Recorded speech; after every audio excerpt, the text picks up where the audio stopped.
next design that we'll discuss is wooden splints from Charles and Ray Eames. Now, I hope you all have read about them or seen some stories of them.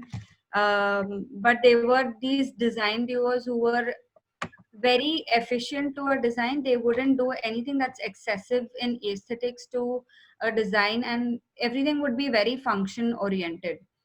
So Charles was an architect and Rains was a painter, and um, the first venture of theirs was a design for defense for the US Army. So around 1940s, when the World War II happened, um, a lot of doctors in the World War expressed the concern of how people, when they get injured in war, they do not have proper ammunition to, carry them to hospitals, or the metal splints that were used, that was the present scenario. They were very heavy to carry, so it wasn't very empathetic to the users who were even carrying the patients, and plus they would have a lot of vibrations.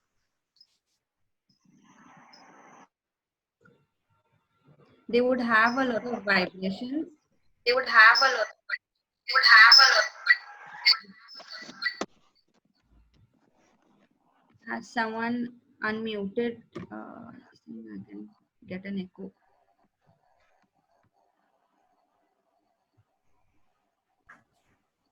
Can you all hear me properly? Yeah, ma'am. Ma'am, are you showing us the presentation again? We still see the screen of the slide of the video only. Oh, okay. Wait, I thought I was on the. Yes. Can you see now? No, ma'am. You can't see the screen? No, ma'am. Okay, just.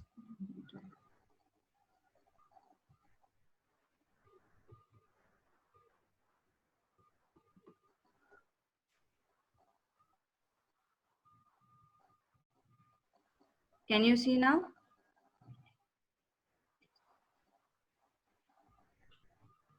Yes, ma'am.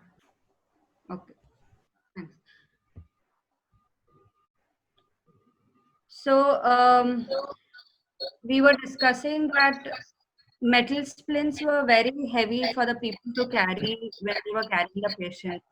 And there would be a lot of vibrations when they would carry these people. So the wound of the person would in fact be aggravated by this. So what Charles and Ames came up, they thought of, okay, what all do the users need? Can you hear me properly? Because there's a lot of echo. No, ma'am. Niral अपना mic बंद करो बेटा.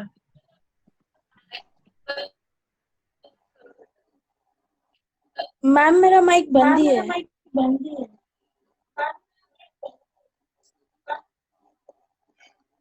I think Vaidehi is also on mute. No, ma'am. I'm also unmuted. Ma'am उनके दो account दिख रहे हैं.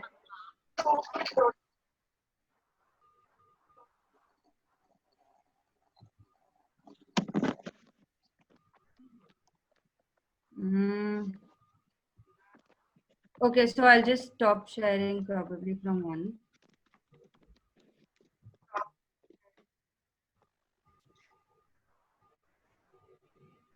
Now can you see just one account?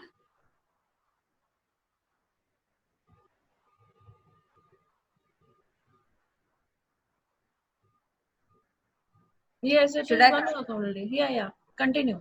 Okay, I think this should be good now.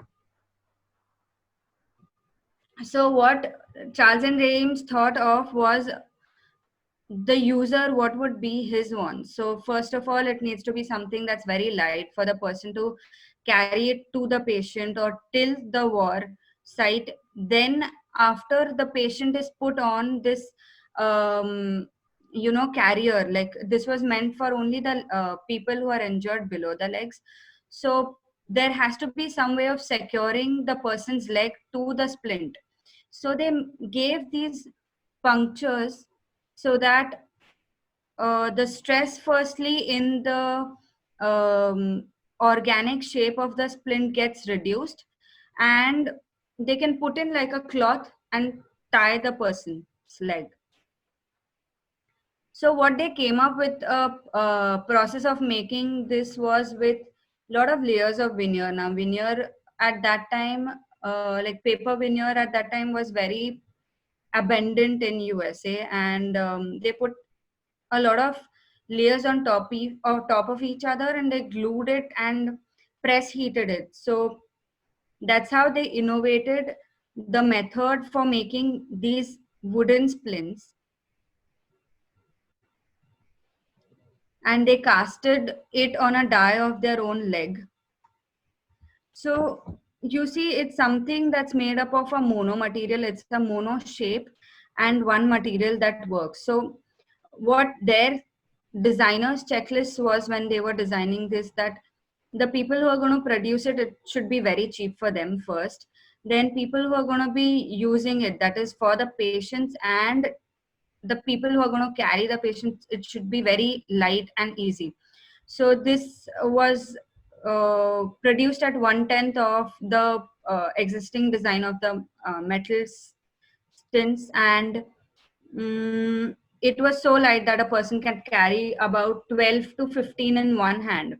So you can imagine these designers really empathized with the users.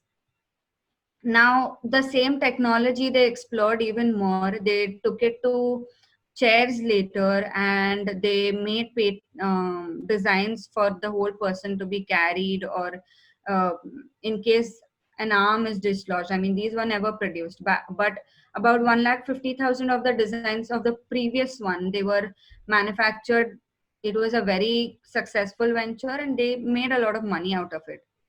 And if you see from this example, it's something that's very simple. It wins for all stakeholders that are in the design process, and it's thought of everyone's perspective. So when you also sit for some design, say if for example it's a bus stop design, so you need to think of who all are the stakeholders who are going to be using it, who are going to produce it, who are going to be funding it. So it needs to be an ease of production as well for the people who are going to make it, ease of legibility, ease of usage for the users, as well as for the government. There should be a win-win situation. Now I'll just give you an overall brief of what this design is, and we'll open it up for discussion amongst all of us. So this is a lemon squeezer that's been designed by Philip Stark. He is an architect, and he's known for designs that are very appealing to the eye. So this is an aluminum body which is casted, and it's known as Juicy Salif. It was made in the modern era and stood for modern design. And Sarabjit, if we could just unmute everyone, and then whoever wants to talk can, put up their hand, and we can discuss this design. So what I want you all to do is think of how a lemon squeezer would be used, and then we'll discuss what are the good points, or how a person can use it, and what will happen when a user is actually using it. Okay.